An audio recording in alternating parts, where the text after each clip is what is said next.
Bienvenidos todos a Audio Lectura Cristiana. En esta ocasión leeremos La existencia de Dios por Louis Berkhof. Dicho esto, amados hermanos, comencemos. Punto número 1. Prueba bíblica de la existencia de Dios. Para nosotros, la existencia de Dios es la gran premisa de la teología. No tiene sentido hablar del conocimiento de Dios, a menos que se suponga que Dios existe. La premisa de la teología cristiana es de un tipo muy definido. La premisa no es simplemente que existe algo, alguna idea o ideal, algún poder o tendencia determinada, a la que se puede aplicar el nombre de Dios, sino que existe un ser personal, autoconsciente y autoexistente, que es el origen de todas las cosas y que trasciende la creación entera, pero que al mismo tiempo es inmanente a cada parte de ella. Puede plantearse la cuestión de si se trata de una premisa razonable, y la respuesta a esta pregunta puede ser afirmativa. Esto no significa, sin embargo, que la existencia de Dios sea susceptible de una demostración lógica que no deje lugar alguno a dudas. Pero sí significa que, aunque la verdad de la existencia de Dios se acepta por fe, esta fe se basa en información fiable. Aunque la teología reformada considera la existencia de Dios como una premisa completamente razonable, no pretende la capacidad de demostrarla mediante argumentación racional. El Dr. Kuyper habla de este intento de hacer lo siguiente. El intento de probar la existencia de Dios es inútil o no tiene éxito. Es inútil si el investigador cree que Dios recompensa a quienes lo buscan, y no tiene éxito si se trata de un intento de obligar a una persona que no tiene esta pistis por medio de la argumentación a un reconocimiento en un sentido lógico. El cristiano acepta la verdad de la existencia de Dios por fe. Pero esta fe no es una fe ciega, sino una fe que se basa en evidencia, y la evidencia se encuentra principalmente en las Escrituras, como la palabra inspirada de Dios, y en segundo lugar, en la revelación de Dios en la naturaleza. La prueba bíblica sobre este punto no nos llega en forma de una declaración explícita, y mucho menos en forma de un argumento lógico. En ese sentido, la Biblia no prueba la existencia de Dios. Lo más cercano a una declaración que llega a ser es quizás Hebreos 11:6. Porque es necesario que el que se acerca a Dios crea que le hay y que es galardonador de los que le buscan. Presupone la existencia de Dios en su declaración inicial. En el principio creó Dios los cielos y la tierra. No solo describe a Dios como el creador de todas las cosas, sino también como el sustentador de todas sus criaturas, y como el gobernante de los destinos de los individuos y las naciones. Testifica que Dios obra todas las cosas según el consejo de su voluntad, y revela la realización gradual de su gran propósito de redención. La preparación para esta obra, especialmente en la elección y guía del pueblo del antiguo pacto de Israel, se ve claramente en el Antiguo Testamento, y su culminación inicial en la persona y obra de Cristo se destaca con gran claridad en las páginas del Nuevo Testamento. Dios se ve en casi todas las páginas de la Sagrada Escritura, cuando se revela a sí mismo en palabras y acciones. Esta revelación de Dios es la base de nuestra fe en la existencia de Dios y hace que ésta sea una fe completamente razonable. Sin embargo, debe notarse que es solo por la fe que aceptamos la revelación de Dios y que obtenemos una verdadera comprensión de su contenido. Jesús dijo: "El que quiera hacer la voluntad de Dios conocerá si la doctrina es de Dios o si yo hablo por mi propia cuenta". Juan 7:17. Este conocimiento profundo, que resulta de la comunión íntima con Dios, es lo que Oseas tiene en mente cuando dice: "Conozcamos y prosigamos en conocer al Señor". Oseas 6:3. El incrédulo no tiene un entendimiento real de la palabra de Dios. Las palabras de Pablo son muy pertinentes en este sentido. ¿Dónde está el sabio? ¿Dónde está el escriba? ¿Dónde está el disputador de este siglo? ¿No ha enloquecido Dios la sabiduría del mundo? Pues ya que en la sabiduría de Dios el mundo no conoció a Dios mediante la sabiduría, agradó a Dios salvar a los creyentes mediante la locura de la predicación. Primera de Corintios 1:20-21. Punto número 2. Negación de la existencia de Dios en sus diversas formas. Los estudiosos de las religiones comparadas y los misioneros dan testimonio a menudo de que la idea de Dios es prácticamente universal en la raza humana y se encuentra incluso entre las naciones y tribus más incivilizadas del mundo. Esto no significa, sin embargo, que no haya individuos que nieguen por completo la existencia de Dios, ni siquiera que no haya un buen número en los países cristianos de quienes nieguen la existencia de Dios tal como se revela en las Escrituras, una persona autoexistente y consciente de sí misma, de infinitas perfecciones, que obra todas las cosas según un plan predeterminado. Es esta última negación la que tenemos en mente aquí particularmente y puede asumir y ha asumido diversas formas en el curso de la historia. 1. Negación absoluta de la existencia de Dios. Como se ha dicho antes, hay pruebas sólidas de la presencia universal de la idea de Dios en la mente humana, incluso entre tribus incivilizadas que no han sentido el impacto de una revelación especial. En vista de este hecho, algunos llegan al extremo de negar que haya personas que nieguen la existencia de Dios, verdaderos ateos, pero esta negación se contradice con los hechos. Es habitual distinguir dos clases, a saber, ateos prácticos y teóricos. Los primeros son simplemente personas ateas, que en su vida práctica no cuentan con Dios, sino que viven como si no existiera. Los segundos son, por regla general, de tipo más intelectual y basan su negación en un proceso de razonamiento. Tratan de demostrar mediante argumentos racionales que les parecen concluyentes que no hay Dios. En vista de que la religión seminal se implanta en cada hombre por su creación a imagen de Dios, es seguro asumir que nadie nace ateo. En último término, el ateísmo es el resultado del estado moral pervertido del hombre y de su deseo de escapar de Dios. Es deliberadamente ciego y suprime los instintos más fundamentales del hombre, las necesidades más profundas del alma, las aspiraciones más elevadas del espíritu humano y los anhelos de un corazón que busca a tientas a un ser superior. Esta supresión práctica o intelectual de la actividad de la semen religionis a menudo implica luchas prolongadas y dolorosas. No puede haber duda alguna acerca de la existencia de ateos prácticos, ya que tanto la escritura como la experiencia dan testimonio de ello. El Salmo 10:4b declara acerca del malvado: todos sus pensamientos son, no hay Dios. Según el Salmo 14:1, dice el necio en su corazón, no hay Dios. Y Pablo recuerda a los efesios que anteriormente estaban sin Dios en el mundo. Efesios 2:12. La experiencia también da abundante testimonio de su presencia en el mundo. No son necesariamente notoriamente malvados a los ojos de los hombres, pero pueden pertenecer a los llamados hombres decentes del mundo, aunque respetablemente indiferentes a las cosas espirituales. Esas personas a menudo son muy conscientes del hecho de que no están en armonía con Dios, temen pensar en encontrarse con Él y tratan de olvidarse de Él. Parecen deleitarse secretamente en hacer alarde de su ateísmo cuando todo les va bien, pero se sabe que se arrodillan para orar cuando su vida se ve repentinamente en peligro. En la actualidad, miles de estos ateos prácticos pertenecen a la Asociación Americana para el Avance del Ateísmo.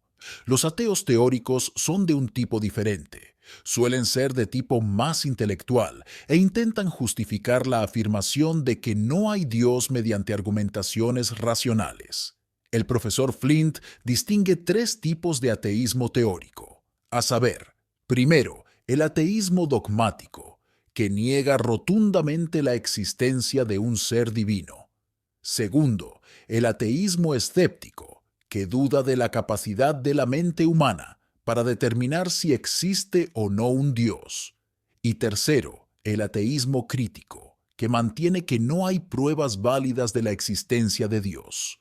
Estos suelen ir de la mano, pero incluso el más modesto de ellos, en realidad, declara que toda creencia en Dios es un engaño. En esta división, se observará que el agnosticismo también aparece como una especie de ateísmo, una clasificación que muchos agnósticos resienten. Pero hay que tener presente que el agnosticismo respecto a la existencia de Dios, si bien admite la posibilidad de su realidad, nos deja sin objeto de culto y adoración, lo mismo que el ateísmo dogmático.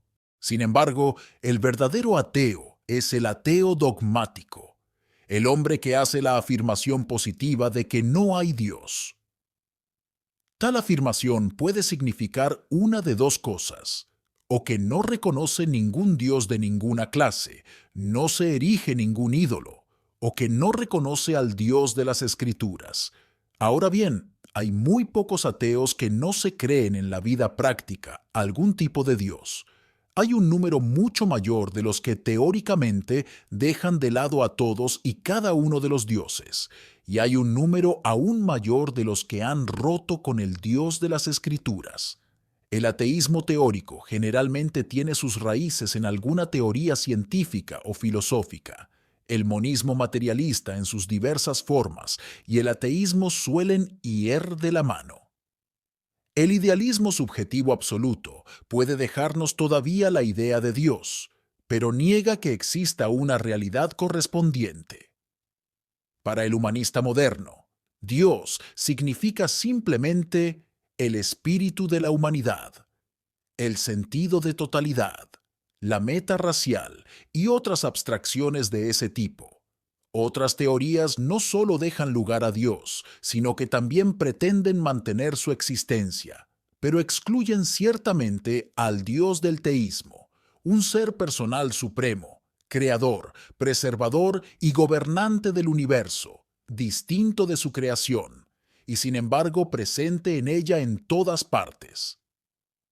El panteísmo fusiona lo natural y lo sobrenatural, lo finito y lo infinito, en una sola sustancia. A menudo habla de Dios como el fundamento oculto del mundo fenoménico, pero no lo concibe como personal y, por lo tanto, como dotado de inteligencia y voluntad. Declara atrevidamente que todo es Dios, y así se involucra en lo que Brightman llama la expansión de Dios, de modo que obtenemos demasiado de Dios, ya que Él también incluye todo el mal del mundo.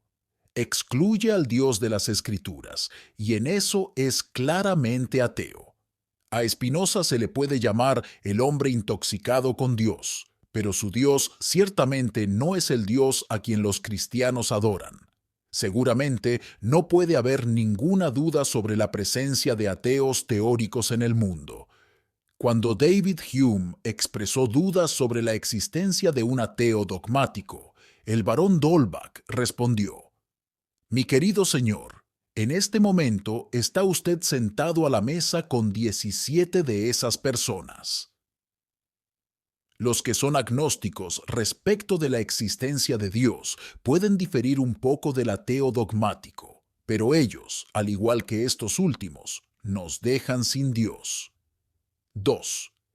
Las concepciones falsas de Dios que se han conocido en la actualidad y que implica una negación del Dios verdadero. En la actualidad existen varias concepciones falsas de Dios que implican una negación de la concepción teísta de Dios.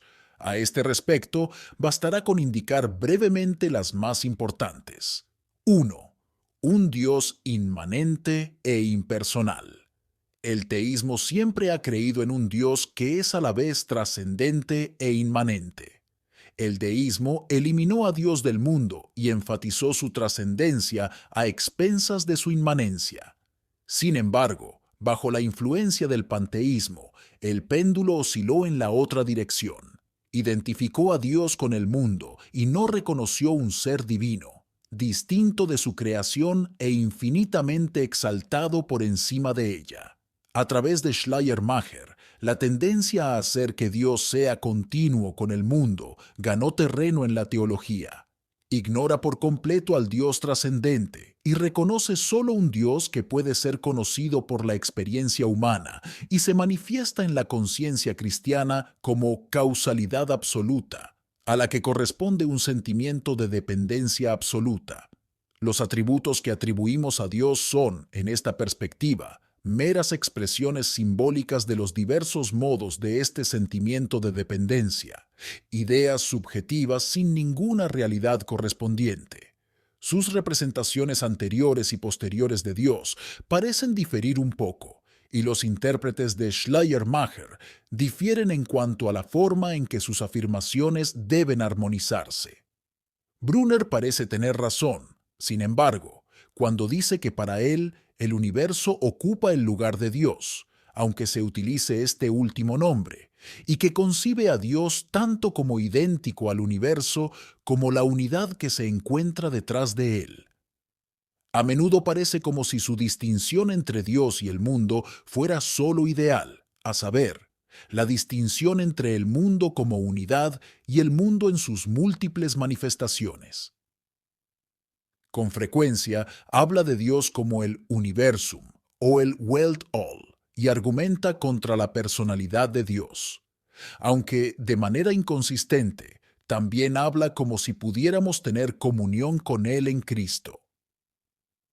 Estas opiniones de Schleiermacher, que hacen que Dios sea continuo con el mundo, dominaron en gran medida la teología del siglo pasado, y es esta opinión la que Barth combate con su fuerte énfasis en Dios como el totalmente otro. 2. Un Dios finito y personal.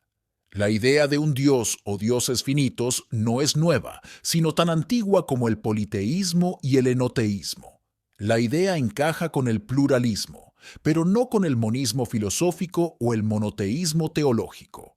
El teísmo siempre ha considerado a Dios como un ser personal absoluto de perfecciones infinitas. Durante el siglo XIX, cuando la filosofía monista estaba en ascenso, se volvió bastante común identificar al Dios de la teología con el absoluto de la filosofía. Sin embargo, hacia fines del siglo, el término absoluto como designación de Dios cayó en desuso, en parte debido a sus implicaciones agnósticas y panteístas, y en parte como resultado de la oposición a la idea del absoluto en filosofía y del deseo de excluir toda metafísica de la teología. Bradley consideraba al Dios de la religión cristiana como una parte del absoluto, y James abogó por una concepción de Dios que estuviera más en armonía con la experiencia humana que la idea de un Dios infinito. Bergson elimina de Dios los atributos metafísicos de autoexistencia, infinitud e inmutabilidad, y hace supremos los atributos morales.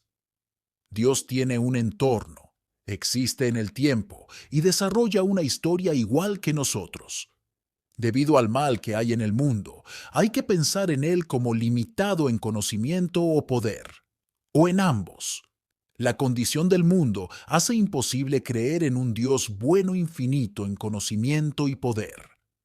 La existencia de un poder mayor que sea amigable con el hombre y con el que pueda comunicarse satisface todas las necesidades y experiencias prácticas de la religión. James concibió este poder como personal, pero no estaba dispuesto a expresarse sobre si creía en un Dios finito o en varios. Bergson agregó a esta concepción de James la idea de un Dios que lucha y crece, recurriendo constantemente a su entorno. 3. Dios como la personificación de una mera idea abstracta. Se ha puesto de moda en la teología liberal moderna considerar el nombre Dios como un mero símbolo que representa algún proceso cósmico, alguna voluntad o poder universal, o algún ideal elevado y abarcador. Se afirma repetidamente que, Si Dios creó al hombre a su imagen, el hombre ahora le está devolviendo el cumplido creando a Dios a su imagen, la del hombre. Se dice de Harry Elmer Barnes que una vez dijo en una de sus clases de laboratorio: «Caballeros, ahora procederemos a crear a Dios».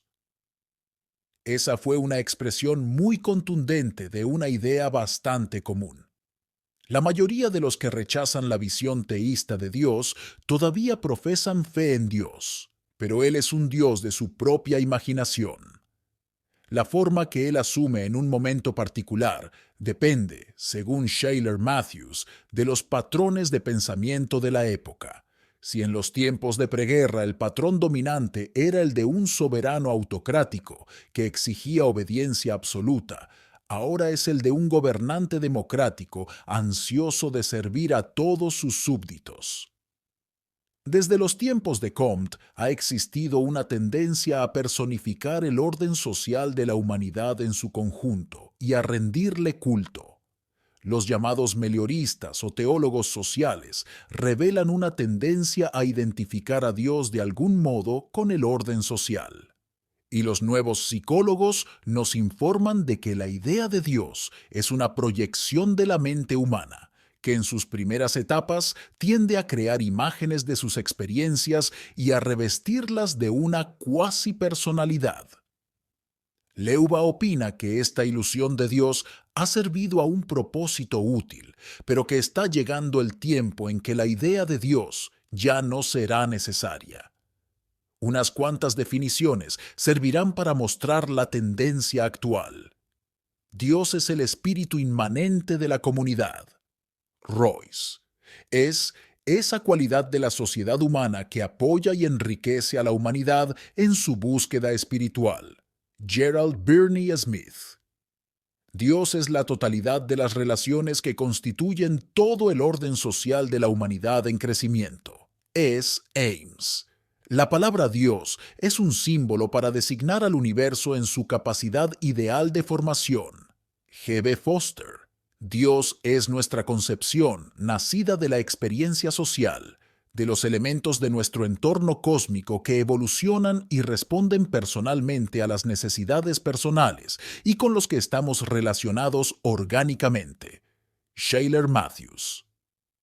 No hace falta decir que el Dios así definido no es un Dios personal y no responde a las necesidades más profundas del corazón humano. Cuarto, las llamadas pruebas racionales de la existencia de Dios. Con el tiempo se fueron desarrollando ciertos argumentos racionales a favor de la existencia de Dios, que se afianzaron en la teología, especialmente gracias a la influencia de Wolff. Algunos de ellos ya habían sido propuestos en esencia por Platón y Aristóteles, y otros fueron añadidos en tiempos modernos por los estudiosos de la filosofía de la religión. Aquí solo podemos mencionar los más comunes de estos argumentos. Primero, el argumento ontológico. Este argumento ha sido presentado en diversas formas por Anselmo, Descartes, Samuel Clarke y otros. Anselmo lo ha expuesto en su forma más perfecta. Sostiene que el hombre tiene la idea de un ser absolutamente perfecto, que la existencia es un atributo de la perfección y que, por lo tanto, debe existir un ser absolutamente perfecto. Pero es bastante evidente que no podemos concluir a partir del pensamiento abstracto que existe realmente.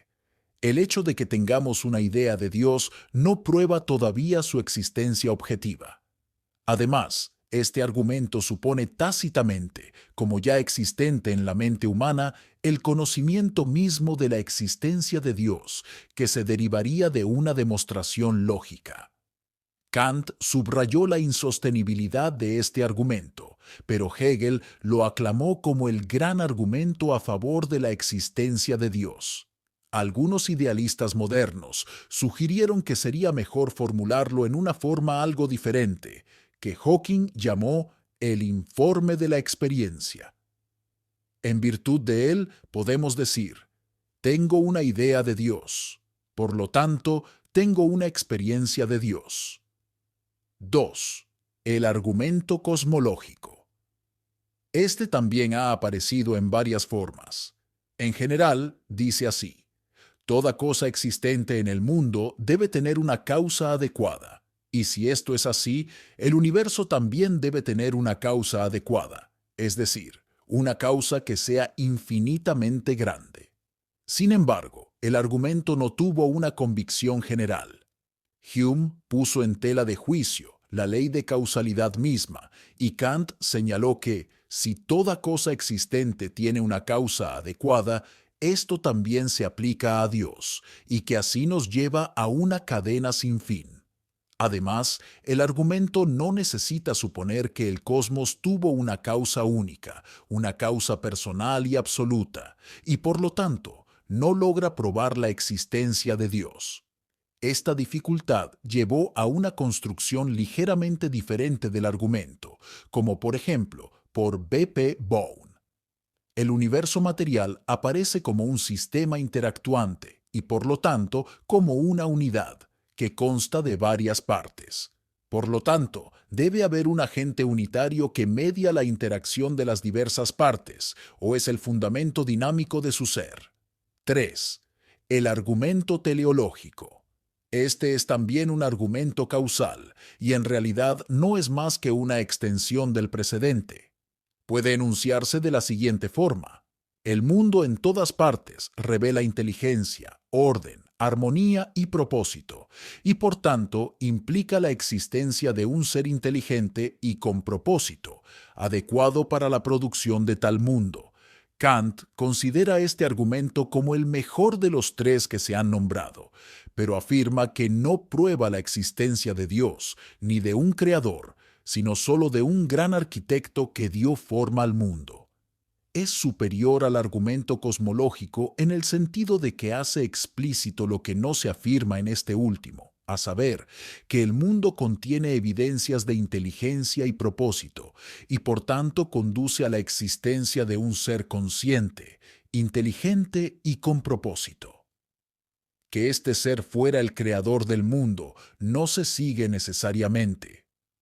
La evidencia teleológica, dice White, simplemente indica la probable existencia de una mente que, al menos en una medida considerable, controla el proceso del mundo, lo que es suficiente para explicar la cantidad de teleología que se manifiesta en ella. Hegel trató este argumento como válido pero subordinado. Los teólogos sociales de nuestros días lo rechazan junto con todos los demás argumentos como basura, pero los nuevos teístas lo mantienen. Cuarto, el argumento moral. Al igual que los otros argumentos, este también asumió formas diferentes. Kant tomó como punto de partida el imperativo categórico, y de él infirió la existencia de alguien que, como legislador y juez, tiene el derecho absoluto de mandar al hombre. En su opinión, este argumento es muy superior a todos los demás. Es en él en el que se apoya principalmente en su intento de probar la existencia de Dios. Esta puede ser una de las razones por las que se lo reconoce más generalmente que a cualquier otro, aunque no siempre se lo expresa de la misma manera.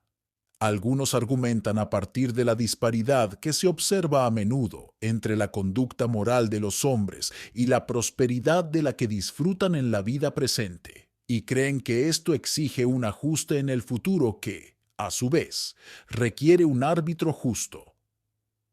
La teología moderna también lo utiliza ampliamente, especialmente en la forma en que el reconocimiento por parte del hombre de un bien supremo y su búsqueda de un ideal moral exigen y necesitan la existencia de un Dios para dar realidad a ese ideal.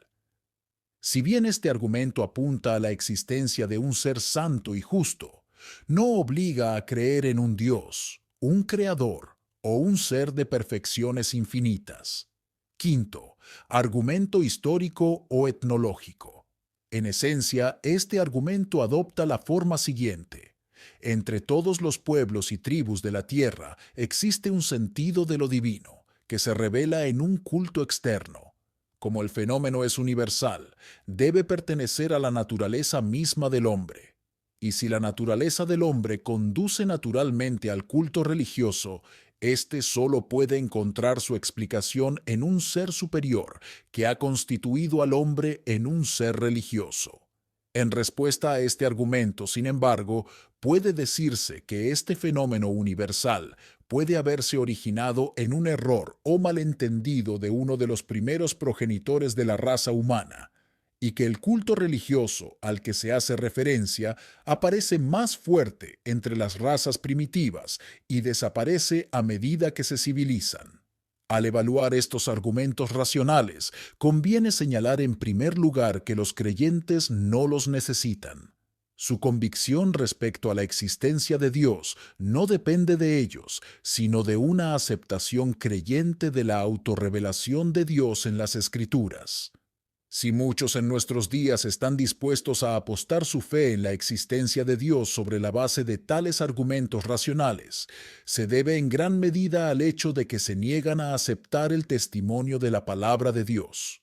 Además, al utilizar estos argumentos en un intento de convencer a los incrédulos, será bueno tener en cuenta que ninguno de ellos puede decirse que tenga una convicción absoluta. Nadie hizo más por desacreditarlos que Kant. Desde su época, muchos filósofos y teólogos los han descartado por considerarlos completamente inútiles, pero hoy están ganando una vez más favor y su número va en aumento. Y el hecho de que en nuestros días tantos encuentren en ellos indicaciones bastante satisfactorias de la existencia de Dios parece indicar que no están totalmente desprovistos de valor. Tienen cierto valor para los creyentes, pero deberían llamarse testimonios más bien que argumentos. Son importantes como interpretaciones de la revelación general de Dios y como demostración de la razonabilidad de la creencia en un ser divino. Además, pueden ser de alguna utilidad para hacer frente al adversario. Si bien no prueban la existencia de Dios más allá de toda duda, de modo que obliguen a asentir, pueden interpretarse de modo que establezcan una fuerte probabilidad y, por lo tanto, hagan callar a muchos incrédulos. Amén.